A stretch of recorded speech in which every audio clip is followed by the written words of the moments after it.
Welcome to the prelim segment of episode 178 of the Beefy Boys Breakdown. We're recapping UFC Fight Night Abu Dhabi, headlined by, obviously, Sandhagen and but, man, like I said, we're doing the prelims right now, and, man, got to go grab my armor all real quick because I'm about to shine our wheels real quick on this Murzakanov. Plus 820 parlays, baby. Two-leg. I had him on a method of victory by KO. We also had him on our three-leg parlay of the week, which did cash, which we gave to y'all for free on our betting shows, which drops on Thursday. So that's why you should hit that subscribe button. But yeah, man, we were all over Azamat Murzakanov. I mean, he was undefeated, 13-0, but more importantly, he was a striker with a lot of KOs on his record, taking on a guy who was just absolutely starched. What was it, 10 weeks prior to this? 10 chin weeks. Cracks.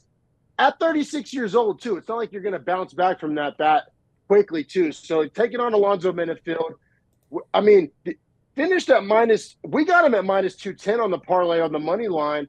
The buy KO was plus 130, which I parlayed with a Gaziev decision for a plus 822 legger. Ooh, that'll get you 6 to midnight, won't it? Wrote it together. Yes, sir. And, man, I mean, went down. I mean, we couldn't have drawn it up any better, bro. I mean, round one, Murzakanov, knees and uppercuts up the middle, going to the body. Working the body drop hard. The guard. Working the body so hard. I was loving the body shots. Like, you and I could tell we had the nervous energy watching it. Like, Menifield's looking kind of tough. But we both had the appreciation of, like, these are hard shots. Like, these are going to, like, dampen him. Like, the accumulation is going to matter. On two different fronts, right? Menifield, a heavily muscled guy. You work on that gas tank going to the body, but also you go to the body to drop those hands down a little bit, which a high level, like that was not a coincidence. A high level striker like Murzakanov, like that was all intentional and on purpose, clearly. And then, round two, I mean, the vision came true. You know what I mean? Left hook, drops him. Vicious ground and pound. Ref stopped it right in time, if you ask me. Oh, he was a half second late. The last right Murzakanov landed was disgusting. Shout out CTE Society. And honestly, Murzakanov was a little assholish about it because he was getting pulled off as he landed it. It was like he should have, who else is grabbing you from behind? It's not the guy underneath you. Got to play through the whistle, son. But yeah, he really went Noah Lyles on it. Really ran through the line. And but yeah, man. I mean, Azamat. The question with Azamat's always just been the activity and a little bit the size. He's very short for the division. I think he's like 5'9", 5'10". I will say that was apparent in this fight. Like his lack of reach. I did see that at points in this fight. Like he looks like a middleweight, basically. I know. Wish he would drop. But hear me out. 205 has no other contenders, so you might as well stay where you're ranked against a shit division rather than have to go fight killers at the same ranking number. Exactly. That's why we always say, I'm with you. Like all these bantamweights should just move to featherweight just because of it's less deep. In my view, it's like a supply and demand. Like his best product is 185, but the demand for what he can supply is at 205. And you could argue the quicker path to the top, the success, the money, it's all at 205 for him. Yeah, man, for sure. I kind of get it, low key. Man, it's such exciting. It's so weird because. Prospect as far as doesn't have a ton of UFC fights, but he's 35 years old, so the clock's kind of ticking. It's so hard to project him moving forward, but I did love this matchup against Menifield, man. And then Menifield's clearly on the slide. Him and Johnny Walker just in a CTE race. And just to their credit, though, light heavyweight's so thin. I have them at 16 and 17 respectively, talking about Menifield and Walker. Just because I do think that they're above the Nega Marianas of the world, which maybe not because Nega Mariana has an iron chin. But you want to know how thin this division is? Ranked at 15 now is number 10 at middleweight Roman Dolidze after his one win over Anthony Smith. That's gross. I didn't factor that in. And so I have in my personal power rankings, I moved Azamat up to 11. It was really, I couldn't jump him over Oldberg because Oldberg knocked out the same guy that he just knocked out, but even faster, calling MMA math. But then also Oldberg's 6'4", so I imagine them trying to match up 5'10" versus 6'4", similar skill set in a way, both kickboxers. You know what's weird here is that's exactly how the UFC sees it. Olberg 10, Azamat Murzakanov number 11 right now. That's super accurate. I doubt they would make that fight, but also, who else is he going to fight? Literally everybody above him, at least in my power rankings, is a big name, bro. Like, you got Olberg, you got Ozdemir, Roundtree serving a suspension. You got Rakic. Rakic is booked against Ankalaev. Hill. I thought Krylov was booked against Ankalaev. It's Rakic? It's Rakic, yeah. I could see maybe Krylov, Murzakanov, kind of get this show on the road. What about Roundtree? Well, Roundtree's on that PED suspension. I mean, it's not going to be forever, but I think it's got like 6 more months or 9 more months or something. Well, Murzakanov's so inactive, it actually might time out. It might, but also you got to remember, before the suspension, they matched up Roundtree with Jamal Hill. So I don't know if they're trying, and maybe unless they want to punish him for the PEDs. Was that that was the original matchup, because then Olberg stepped in, and then Hill fell out, and then Smith was going to fight Olberg, and then Dudakova, and that shit was all a mess, and now Dudakova is 15. You could say Guskov and Murzakanov. I could see that. Yeah, you could do it. 11 and 13, and it's like you kind of need to let these other guys duke it out in the midweight. Like a fight night co-main. I could see like Guskov, Murzakanov, fight night co-main. Yeah. Yeah, because you're right. But also, like I said, like, I want to get this show on the road. And I'm not saying they do, but if they did, you would go like Ozdemir or Krylov. I think there's actually a shystier route, which is you just completely rape Anthony Smith or Dominic Reyes for their name value and make Murzakanov fight them, so that people kind of understand who he is as like a co-main on a good fight night, and then boom, now you can match him up to 6 or 7. That probably gets him to the Krylov fight. Right. Yeah. This division is so weird, because I said out of the top 10, 2 guys are out. You got Jamal Hill and you got Roundtree. So really, the thinness of this division in general, I'll say, though, if they do book like Murzakanov, I like him against Guskov a lot. Very similar fight to the Menifield fight. I like him against Smith. I like him against Reyes. I like him against Dudakova. He's perfect at 11. Like, they actually have this guy ranked correctly for once. Send Johnny Walker to the Shadow Realm? I don't know, though, because Johnny Walker's 6'6". He's huge. Doesn't matter at this point. Like, he's just going to go to the body. I don't know. Maybe Johnny Walker's so crazy, though, that he might just catch Murzakanov. Like, I don't know. That knee would be right there for him. And Murzakanov was spamming the flying knee and shit against Menifield, doing like dumb shit at one point when he had Menifield hurt. And Johnny Walker loves to capitalize on getting hurt and then knocking a guy out. I'll say this, and we can keep it put. Very true. I'll say this, and we can keep it pushing. It's kind of nice to have a guy to be excited about at light heavyweight, like a guy in that 11 range. Like, and a guy that catches our 2-leg method of victory at plus 820. I love you, Murzakanov. That'll make a fan out of me for sure. Honestly, though, he just did what Vegas said he should do at plus 130. The real shouts out go to Gaziev here, but we'll get to that soon. Very shortly, we'll breeze through this Yahya Highway Fernandes fight. Holy #1 bullshit fuck fight. This fight. Holy fuck this fight. I mean, in a vacuum, if you didn't know anything about the context of where these guys sit in the division, you'd be like, oh, this was a sweet knockout for Fernandes. But this was can on can. Quick knockout, round 1 TKO, basically just a 1-2. Before he landed the finishing shots, he was destroying Yahya's calves with the calf. It looked like he was wearing a shin guard. That shit was disgusting. It was, like literally like disfigured. He destroyed the shins there. But like, I think this is, listen, can-on-can violence. I think this is a case of Yahya being like high ranked. Like, I have him in the bottom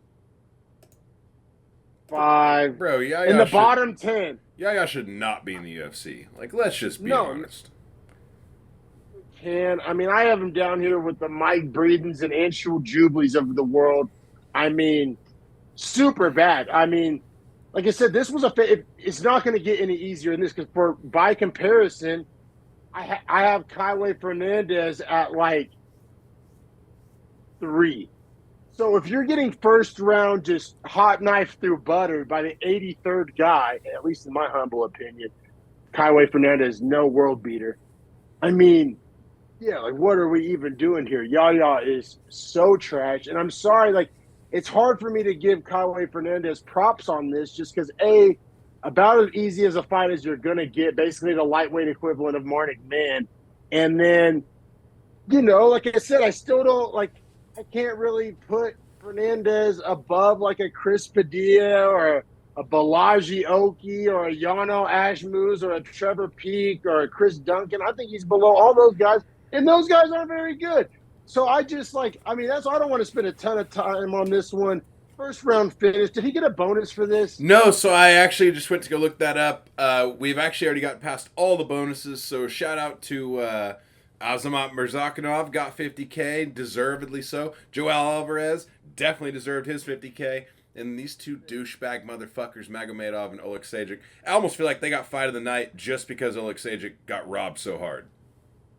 How does Oleksiejczuk get fight of the night but not win round 1? Huh? Riddle me that, Batman. Yep. You know what I mean? Hey, I'm right here with you, bro. I'm dying on the hill he won round 1, and it is not even up for debate. But, man, all that said, I say we keep it pushing because, like you just said, neither of these guys are high enough ranked to even deserve us discussing what's next because it does not matter. And that's not me being disrespectful. Those are just guys that don't matter in this division. Yahya coming to a UAE Warriors card near you, and then and then Fernandes is definitely getting fed to a Contender Series guy. So yeah, that's what's next for both of those guys for sure. Let's keep it pushing to heavyweight. And this is one of those fights was why sports betting is awesome. Because if you did not have money on this fight, then you probably took a piss break during it. I had Gaziev by decision plus 320 parlayed with Murzakanov by KO for a plus 820 method of victory 2-legger, which of course cashed for your boy. It was a glorious moment. It felt good. And like I said, you know what made it sweeter? The fact that you broke down both fights to a T how they occurred. It wasn't like you just got the methods and one was lucky. You nailed every second of each fight.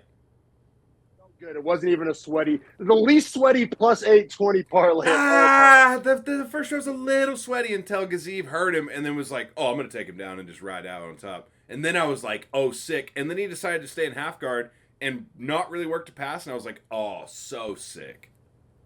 The most mid ground and pound ever. Yeah, the reason you stay in half guard is to not lose position and land damage. The reason you go to full mount is to try to finish the fight. And the reason you stay in full guard is because you can't get to half guard. Right? That's like the truth of all three positions. Gaziev was just fucking not going to do the ground and pound portion of the first option there. It was great for a decision. I mean, couldn't have been better. But also did just enough ground and pound to not get stood up. And Bingo. Just let this snooze out and just go to a decision and cash your boys parlay. I mean, yeah, I had a 30-27 Gaziev. All three judges did. Like I said, Mays came in which he's going to do. He's an athletic-ish heavyweight with more of a stand-up fighter. So, but once Gaziev was able to, weather that initial storm, I mean, Mays had nothing for him. Mays is so bad. I dropped him down to the dungeon. Actually, I dropped him down to Kuzi tier just because this division's so goddamn awful. But I mean, there's not much of a delineating line between Can and Kuzi at heavyweight. To be completely honest, it's all pretty bad. Even the guys that are above Kuzi still not great. But yeah, I don't think that this I didn't really jump Gaziev up much. I put him at 20. I have him behind Romanov because Romanov kind of does the same thing he does, but at least has a better submission game. And then I jumped him over Robelis to Spain. While it would be harder for him to do what he did to Mays versus Robelis to Spain, that fight could look very similarly if they fought. If he was able to get Robelis down, he would just snooze it out for 3 rounds. And I would definitely bet it by decision again.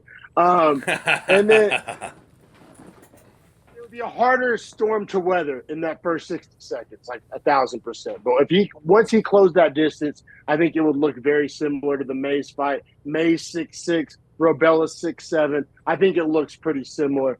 But yeah, also like Gaziev, like shovel a bunch of coal. Like I think Mick Parkin beats the dog shit out of him. I agree 100%.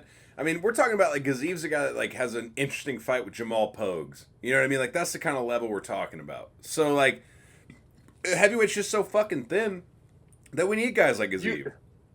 Bro, if Gaziev and Carl Williams fought, the over 2.5 would be like minus 450. Like, I know. That's one where I would sprinkle the under just because the odds would be there. Just because they're huge humans. Right, like I would just say in heavyweight fight. It's so shitty, too, because, like, the casual take was Gaziev round 1 KO, as we noticed on Verdict and by odds. That's so casual just because of how Gaziev fights, though. I know. Hey, I'm calling out the Verdict community right now. If you're watching this, like shame on you, Verdict, for putting Gaziev first round KO. Like, that was so casual. To be fair, you placed very high on the cards and have a brown belt, almost a black belt now, so... And I got a gold belt on the prelims and the main card, baby. Fucking strap. Is that first time to go double golds? It is. I've gotten belts on one or the other. And usually if I get a gold belt on a prelim, then it's almost a death sentence for my main card. Yeah, like a hot dog shit main card, yeah. But yeah, your boy was hot this week. But yeah, we can keep it pushing just because it's not like what's next for Gaziev. Doesn't really fucking matter. I mean, I don't predict he'll ever crack the top 10. If you want my honest opinion, by the way, and let's definitely keep it pushing, this fight deserved fight of the night, and it's not even fucking close. Actually, I hadn't really spent much time thinking about that, but I'll co-sign that. Bro, this fight was so fucking sick. Kutateladze with the ultimate comeback. Vucenic, clearly a UFC caliber guy in his debut. This was fight of the night. Like, give this guy fighting for 12-12 that lost 50 grand, Dana. What in the fuck? Yeah, this was a way better fight than Oleksiejczuk versus this Shara. This fight was awesome. It was. Kutateladze minus 225. Vucenic in his debut coming from Cage Warriors plus 185. Kutateladze on a separate parlay that didn't end up cashing. But that's the Dudakova, bro. If she hits, that one does cash. One judge. Yep, for sure. And then, but, you know, a hard debut. I mean, you're talking about Kutateladze in your debut, a guy with the win over Gamrot. I mean, hard debut. And Vucenic came out and gets a knockdown and was looking like he was about to whoop the shit out of Kutateladze. Like world beater in flow style. It was crazy. If you're a Vucenic fan, you couldn't really draw it up any better. And, gets the knockdown, outstruck him, ended the round on top. So even when it did go to the ground, just because he had Kutateladze so hurt, so can't draw it up better for Jim. We looked at each other, our eyes got about this big, we're like, we got a fucking guy. Yeah, we're like, this guy's like a fucking guy. Like, he's going to be a guy at lightweight. And I still think that. I still do think that, even though this fight happens the way it does. But, you know, round 2 happens, and it's a close-ass round. But what did we say the whole time? If Vucenic will just strike with him, he'll win this fight. When he starts trying to mix the martial arts, Gurum's going to have his advantages in the scrambles, and he's going to win. And that's exactly what happened. About anybody on the roster. No, that's even Gamrot. Gamrot damn near lost to him did lose to him because of it. Yeah, like you cannot grapple. Like you just can't. Are we even going to talk about when he takes the back and almost gets shucked off and kicks off the cage to maintain back control, and the most sick move I've ever seen a guy do? That was amazing. For anybody that says grappling's boring, like show him that highlight. It won him the round. Like he bounced off his head and kept back control. Upside down. Yes, that was amazing. You know they say like push off the cage, but he did it like completely vertical. Inverted legs at 90. So like inverted legs go to 90, and he fires himself back off the cage. It was so sick. I think if Beneil Dariush fought Kutateladze and tried to grapple him, like he could lose that fight. Like yes, you cannot try to grapple Kutateladze. Even Islam might struggle, bro. Like because Kutateladze does crazy transitions. But I think like if Dariush decided like, hey, I'm going to stand and bang with this guy, he probably knocks him out. Same with like, Islam. Like for some reason, Kutateladze has like. Same with Vucenic. Yeah, honestly, man, because Kutateladze has like such extremely good mixed martial arts, but he really can't strike that well. Kickboxer. And then, so like you said, Vucenic basically, Jalen Turner's round 2 away by deciding to try to grapple with him, and Kutateladze, in my opinion, was able to edge out a close round, and he does cut Vucenic, got a late takedown on Vucenic, and then round 3, Vucenic super heavily grappling approach. I don't know why. It was the mistake. Like, why did he do that? Because going into round 3, you and I both look at each other like, well, momentum on Gamrot's side, but if Vucenic comes out and won't grapple, he can probably still win this fight. And then he starts trying to grapple again. Like, I have in my notes for Kutateladze, like, he basically won this round by winning the scrambles, which, hey, there's no scrambles to win if Vucenic isn't, like, engaging in the grappling. I don't fucking get it, bro. Yeah, ends up with, like, 3 minutes of control time and some ground and pound, but none of that happens if Vucenic just, like, keeps the distance and, like, pumps the jab and kicks the body and but like if you're a Vucenic fan, these are all like correctable mistakes that promising. He may not make like moving forward. Like I still think he could go on to have a very good career and probably will have a career. Maybe have a better career than Kutateladze. 100%. And he's fought in America a lot before because he's fought in England all the time, Cage Warriors. But so I'm just saying, get him a Western card, not this, like, Middle East shit. I think we see a better version of Vucenic, which, if we see any better version of Vucenic, he's beating Kutateladze in this fight. But, yeah, man, all things considered, I still think Vucenic, has a lot of potential. And, like, these are some fixable, coachable kind of just fight IQ decisions that he made, more so than a lack of skill set or lack of athleticism, things that you can't really coach up. 100%. So I think – and then Kutateladze is going to be Kutateladze. You know what I mean? He's a tough night out, but he's like kind of like a weird limited skill set, but he's a tough night out. And we'll keep it pushing here. It's just the straw weights here. Oh, fuck. Yeah, man, this was a tough one. Got Dudakova taking on Sam Hughes. This was I had Dudakova on my secondary parlay. That was kind of just for fun. Sam Hughes, I was making the point in our betting breakdown that she's the kind of fighter that can give an inexperienced fighter, even a talented one, trouble with the cardio and the pace, and can kind of just test that mental fortitude. And in my opinion, that's kind of what happened here. Round 1, I think that Chael says it all the time. The first round is like the talent contest. For sure. Rounds 2 and 3 are the tough guy contest / the cardio contest. And Sam Hughes has always been tough, and she's always had great cardio, but she hasn't ever been that talented. So this basically went how Chael would describe, like how Chael views fights. Like round 1, the more skilled fighter won. Rounds 2 and 3, whether you want to call it tough or whether you want to call it better shape, you can take that how you will. But like I said, this fight went exactly how Chael describes most fights. Yeah, and it's one where I thought with Dudakova having fought Jinh Yu Frey and having beaten her before, it was almost like, well, she's seen this test, she's passed it. I'm going to like assume she can repass it against a girl that's very similar in my opinion. Maybe slightly better, but very similar all the same. Same gym even. And so I think that may have been a Frey retirement fight though. So it was like, what we say about fighters that in their last fight. But like Sam Hughes was 8-6 coming into this. I thought it might have been her retirement fight. Yeah, but she's not that old. But she's just so bad. Yeah, but she's not like out of it mentally yet. You know what I'm saying? Like she hasn't like was 2-5 in the UFC coming into this fight.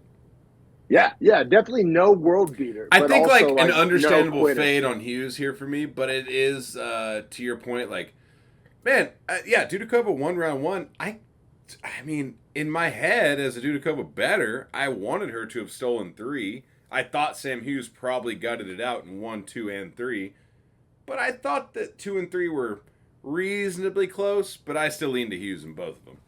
Now, one judge with the 30-27 Dudakova is absolutely out of his fucking mind. Well, and I gotta say, there was some parallels here to the Vucenic fight because in round one, Dudakova won this fight on the feet, striking and with damage. And then in rounds 2 and 3, she starts going for these takedowns and not having success with them, and kind of just like losing Get herself these like rounds. gassed herself out in two, going for takedowns that she didn't need to go for. Yeah, like Sam Hughes stuffed the takedowns in 2, and then in round 3, she got taken down, but like got immediately stood up to where the takedown may have not even accounted on the official stats. I'm not sure. So it's just like a lot of parallels to that Vucenic fight of like just inexplicably started going to takedowns in rounds 2 and 3. I don't really know what that is with these young fighters. It was super odd. It was super odd. Yeah, so this ends up crushing our parlays. Once these were just little fun parlays, but both of us do end up going 3 out of 4 on them, so that does hurt. Yeah, stings, especially on the 29-28. We were hoping for like the gambling gods robbery, like the gambling gods robbery, and we were close. Like the first decision read was 30-27 due to Kobe, and we both looked at each other like, "Is this on the table?" Hughes. No. The 30-27 is for Dudakova. Okay, you're right. Yeah. So and we're like, yeah. Which, by the way, the path was there. If there was a 30-27, I only needed one judge to flip one of the 2 rounds. Exactly. We were hoping the gambling gods would kind of give us one, which in some ways they still did. Also, but, we do just have to touch on how the hell do you score 2 to Dudakova? The optics of round 2 were terrible. Like, she was gassed and surviving the last 90 seconds. I thought she was about to get finished. And like Sam Hughes was touching the chin clean. She just like has no power. Right. So I was like, 2's not even close. And so for that to even be a split round was crazy. But yeah, I mean, we can keep it pushing. Yeah, we'll keep it pushing. Like, I don't think either of these girls. Obviously, Sam Hughes has like a very low ceiling. Dudakova, I think, has maybe like a mid ceiling. I just don't know. Like, I see some Bruna Brazil kind of qualities in there. But yeah, we'll keep it pushing here. This was our dog of the week. So anytime you bet a dog of the week, like, it's a long shot, like by definition. Now at plus 115, it wasn't the longest of shots. And Bedoya, it's so weird because like Bedoya, you can say this was good matchmaking because Jai Herbert, a guy that has like obvious talent, but also like stacks L's. And like Bedoya is the same way. Like you watch him and he passes the eye test of like he doesn't give you can vibes, but now he finds himself at 0-3 in the UFC, and it's like it's tough because he's clearly not elite, but he doesn't give you like can vibes. Like I think Bedoya would beat the dog shit out of Muhammad Yahya. He's had a very hard schedule. You know what's so weird? My biggest takeaway about Bedoya from this fight is that he doesn't have the speed for 155, and he doesn't have the power or size for 170. Kind of between her. That's a pretty fair point. Now that being said, I mean, in a lot of regards, I mean, I ended up scoring at 30-27. 2 judges end up scoring at 30-27, but I thought rounds 1 and 2 were extremely close. And while round 3 wasn't that close, it was still a banger where like Bedoya was still landing his shots and everything. It's not like this was a boat racing. This wasn't a hot knife through butter. Like Jai Herbert had to earn this one. Oh, and yeah. He did. And like as a Bedoya bettor, I scored round 1 to Herbert. I did give 2 to Bedoya. It was incredibly close, and that might have been my betting self wanting it to cash, but I thought 2 was super close. Well, 2 is the classic example of quality versus quantity. Right. Like Jai Herbert for sure probably won the damage battle, and for sure had the like harder, cleaner strikes. But Bedoya had Jai Herbert on the back foot most of the round, and I think volume-wise, he actually did. I think he landed like 9 or 10 more. Like it wasn't even necessarily like a 2 or 3 strike advantage. It was close to double digits, if I recall correctly. Exactly. So, like, there's a path to give Bedoya, too. Like, I don't think you're a crazy person. And being consistent, Herbert did win the strikes in 1 and 3, and I do score 1 and 3 for Herbert. So I do think the right guy wins this fight. I just did think Bedoya did win round 2. I'm not mad at it. Like, there's a path to that, which just goes to our point of, like, man, like, Bedoya is probably going to get cut. I know. I can't stand it for him. Although, I will say I've never heard of a 3-fight contract. I've always heard of 2, 4, and 6. So maybe he gets one more and it's like a loser goes home fight. But I think he wins in a loser goes home fight.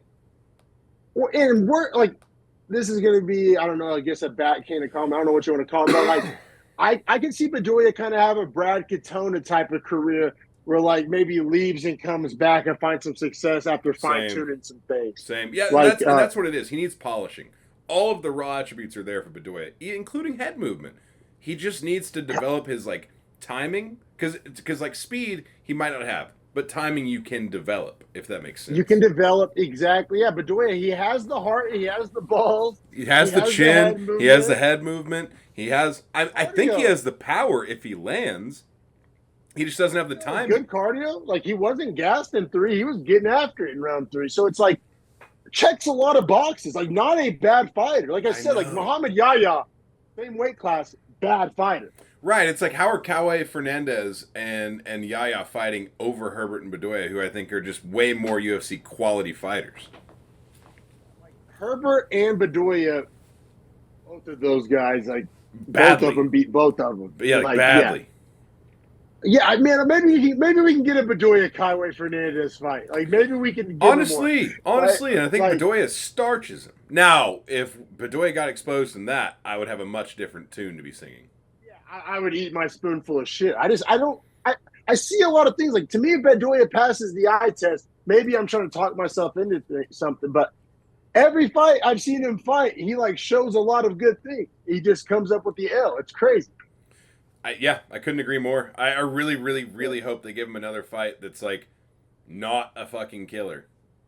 Highway Fernandes, let's give it to him, folks. But we'll keep it pushing here to Cedricus Dumas taking on Dennis Tiuliulin. And Dennis Tiuliulin might be the only fighter on the card worse than goddamn Muhammad Yahya, but also maybe not. Both elite can't. Both on my anti-pound for pound rankings, like actually.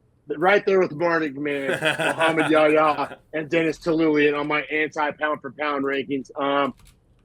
And Dumas ain't far behind, but he was able to do just enough snoozy bullshit to, I gave him the 30-27, a lot of snoozy clinch.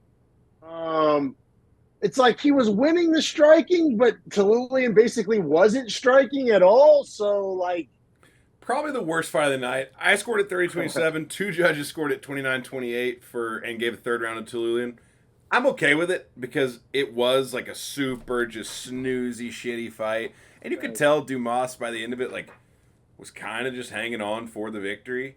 So, sure, either way, like, Tiuliulin needed to do more to win the fight and wasn't doing it in the third anyway. So, for me, it's like the right guy won. Yeah, and I gotta say, I'll own this one. I puffed my chest out a lot on this episode. On the betting show, I did say I like Dumas by KO, and was actually gonna bet it. The gambling gods actually did me a solid because it was so early on the card. It wasn't available to bet, at least at the casino I was at. So the gambling gods actually saved me from myself here. Also, again with the Sandhagen, we almost did a last-minute Sandhagen sprinkle, but they were on like the tail of the tape, and the sportsbook wouldn't take the bet because they don't do live betting. No live betting, hadn't started and the yet. Fighting had. Yeah, that's what. If I'm gonna have a fucking bone to pick, the fight hadn't started. It's like we're singing the national anthem of football, or they're flipping the coin, but the ball's not been kicked. Bitch, let me bet it. What are we talking about now? That being said, would have lost my money. But gambling God saved us on that one and this one. It's the principle. But yeah, it is. Agreed. This fight is one where, and you called it in the first, I think, 3.5 minutes. You were like, "Yeah, so glad I didn't bet that KO. Fuck this fight." yeah. This fight was so bad, and both of these, I literally have them both in my cans here. I have Dennis Tiuliulin only above Jamie Pickett, who is now retired. So, out of active fighters, I was my worst middleweight on the roster. Who the fuck's going to argue against that? To me, this is a Tiuliulin gets cut fight. He fucking better. I'm over watching him fight. And then Cedricus Dumas, I have him at the top of my can team. Just to talk about backhanded compliment. Him and Josh Fremder, the cream of the crop of the middleweight cans, just hovering right below Kuzi. But Dumas, and I gotta say, there was a few little scrambles in positions where he showed like some improvement. But he's a super unlikable guy, has like a domestic violence charge, and he's just overall just kind of a scumbag dude. Domestic violence charge by his own admission, which, what an idiot. Did you see those texts? On text, yeah. I don't know if you've seen the text, but they're out there, folks. Like this isn't like a, oh my God, have you heard the Alex Pereira allegations? Oh yeah, yeah, I have. Do we So want to touch on those? yeah, I got a little time, but what I'm saying is this isn't one of those where I the Alex Pereira situation. I think it's still very much up in the air, like a lot of speculation. Right. We'll let this play out. Is my kind of approach. That's to what I was this. gonna say. Is touching on is like it's just an allegation. We don't know. Dumas is like proven. Yeah, like, by his own Yeah. from his own phone number, like he snitched on himself. So fuck Cedricus Dumas, dude. Like I don't like him as a dude. I don't like him as a fighter. He's not fun to watch, and he barely eked out a snooze fest decision over the worst guy on the roster. Cut him too. Like cut them both. Cut them both. Like because this is a middleweight season of tough. So we got like Ryan Loder and the boys coming up. Oh like, yeah, Robert Valentin. Like I would rather have both those guys. Let's give those guys the roster spots.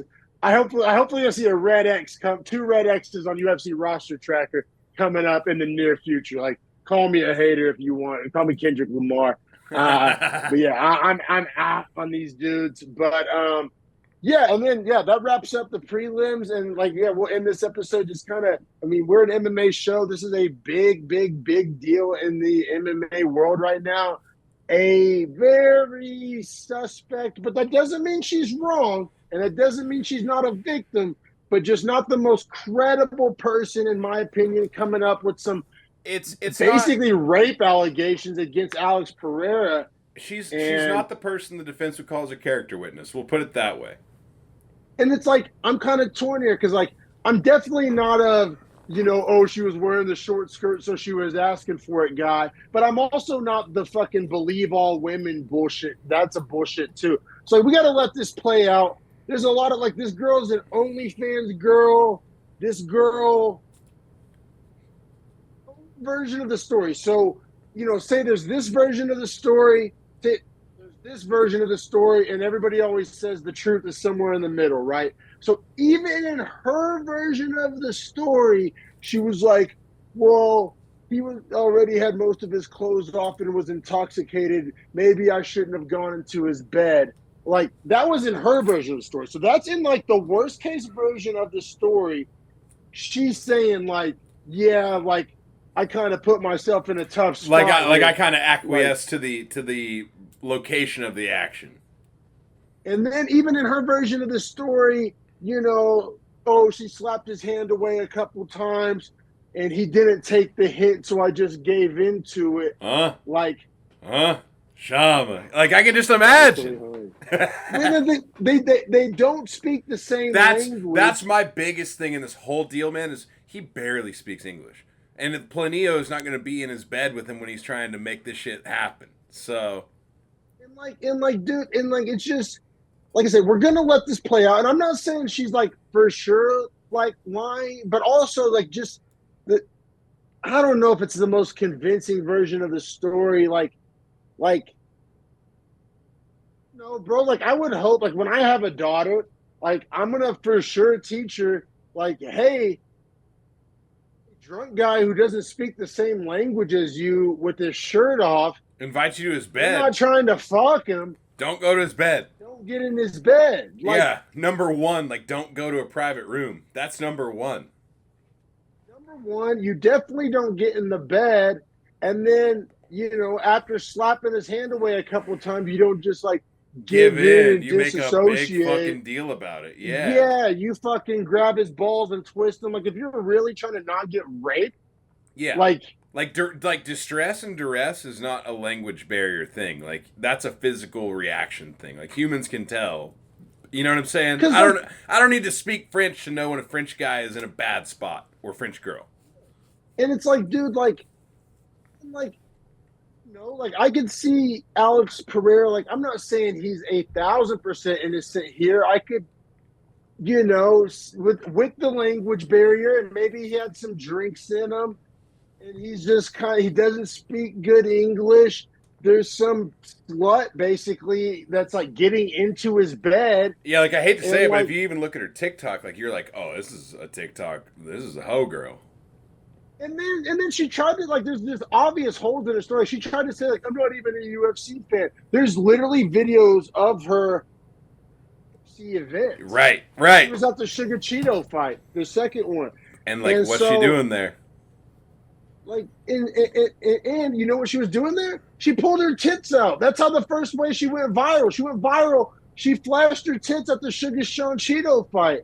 Like, she's like an actual like UFC slut, and like you said, that doesn't technically mean that like nothing below board went down.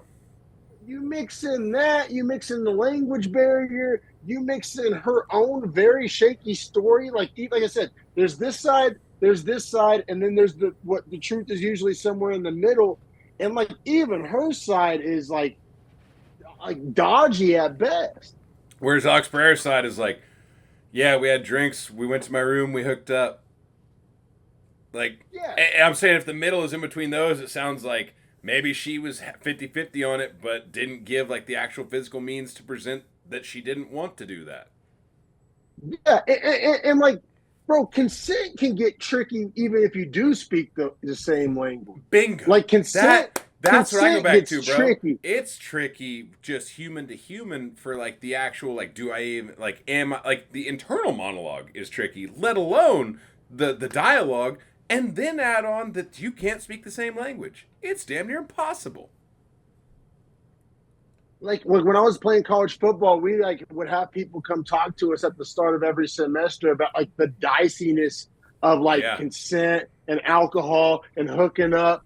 And like every college athlete out there gets these like speeches, and I mean, dicey even in English. Like there's allegedly that like there's laws that basically saying that like a drunk woman can't consent. Yes, and it's like even if you're both drunk, but like that's every weekend in America in every city. Like that's the whole thing. Like if you're a young single person, male or female, you're gonna go party and fuck. Well, like, and I was that's gonna say, like what it is. By like the legal consideration of like the policy, like that applies to both sides. Like neither side can consent under extreme intoxication. And so, like, I'm just saying, like, it was a dicey hookup. It was kind of like a dicey hookup. Like, even her side of the story doesn't sound like a full blown like rape. Like rape is like I'm holding you down. And like this doesn't sound like the Kobe story. The Kobe story sounded way more maniacal than this one. Or the Ben Roethlisberger story sounded way more maniacal than this one. It sounds like a miscommunication. Yeah. Like a drunk hookup, maybe a miscommunication, but like the R word, like that is like it's bold as yeah, it's tough. That's tough. Yeah, man. So oh man, like I'm pretty middle, but like I'm leaning Team Poeton.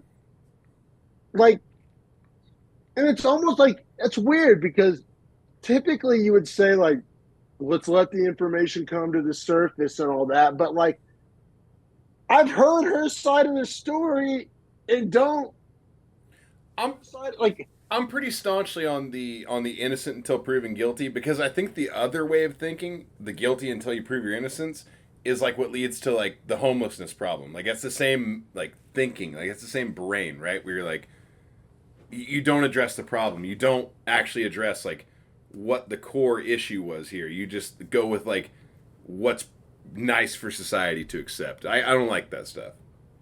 Yeah, man, and by all accounts, Poeton's been like a good dude. Like this is the first negative press he's ever gotten. Well, and it wasn't even like his divorce with his wife wasn't like amicable. Like even when they split, it wasn't like that was like a fiery divorce where he was like cheating on her and all this shit. Like it was just like him and his wife grew apart. Like it was amicably split.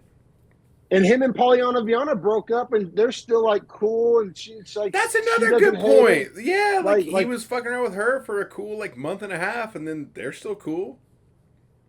Like Nina Drama has like said nice things about him. Like nobody's really said. Like I said, I can see maybe a miscommunication went down. Bro, but, I could see this happening to a guy like Sean Strickland, even with him still speaking English, if that makes sense. That's what I'm saying. Like on every weekend in America, this situation goes down. like between people that speak the same language and like. Actually, you know what? Someone tried to do the same shit to Izzy. I remember this now, and that shit all came out to be so fake, so fake. Like he had like texts like of her being like, "You're my favorite person" type shit, and just blasted this chick. But guess what? Because of our society, like it just went under the rug, and he just got proven innocent. But like wasn't celebrated his innocence, and she wasn't demonized for her like vilification of him. That's never the case. That's what I hate about this. Yeah, no, and it's always going to be a stain on Poeton's like reputation and shit. And like I said, I mean, if this is true, like I would be pretty out on Poeton, but like I said, even her side of the story, like even if it went down exactly like she said, it's like a dicey bad hookup at worst. Like even her side of the story, that's exactly like it's like questionable and like not great. But I don't know if it's like an act of violence, like even her side of the story. Yeah, I wouldn't say that she like even presents it as such. Like then in like the lightest fashion possible. You know what I mean? It's like a weird stance that she even is taking. Yeah, for sure, brother. Weird, man. I hope. It's almost like she's saying like it's almost like he's saying like she's saying like he kind of raped me. Like there's no kind of. It's either did or did not. I agree. And I guess exactly. And then like if this goes to a court of law and all you have to do is prove reasonable doubt, like her own story, like the accusation is reasonable doubt. Well, that's my point is kind of represents reasonable doubt, which means there's no crime. Which means innocent. Yeah, dude. Yeah. Like I feel pretty good about saying that. Like I know these situations are nuanced and tricky. And maybe it was a bad night, and maybe even Poeton woke up and was like, "Damn, maybe that didn't go down the greatest." But like that's a far stretch from like sexual violence. You think he woke up and looked over and said, "Huh, Chama?" Like looks at Chama, but like, oh no, Chama. No, yeah, Chama? like maybe it was like a regrettable night on a few different. But like, I just don't know if that's was it a malevolent action? Like that's really the crux of it, right? Is like, was he malevolently trying to like abuse this human? Doesn't sound like that. Yeah, I agree, dude. And then she's questionable, so I don't know, man. I'm glad we touched on it. Like, it's hard to wrap up the story that like hasn't wrapped up in real time. So like, there's no ending to this really, and there may never be. But, you know, it was worth talking about on the show. But, yeah, that wraps up episode 178 of the Beefy Boys Breakdown. You can hit that subscribe button and check out our betting show on Thursdays where we're giving you some hot method of victories as of late. And you can check us out on Twitter, on X, at Beefy Breakdown, on Instagram, Beefy Boys Breakdown. We got a Facebook for the Boomers, Beefy Boys Breakdown. And thanks for watching, everybody. This was a fun one. Yes, sir. Just to shine the wheels one last time. Parlay hit, method of victory hit, prop method of victory parlay hit, and also DMAC cashed all three methods of victory on each fighter in the parlay. So just keep it in mind, folks. We're hot right now. Method of victories in particular. Thanks for watching, everybody.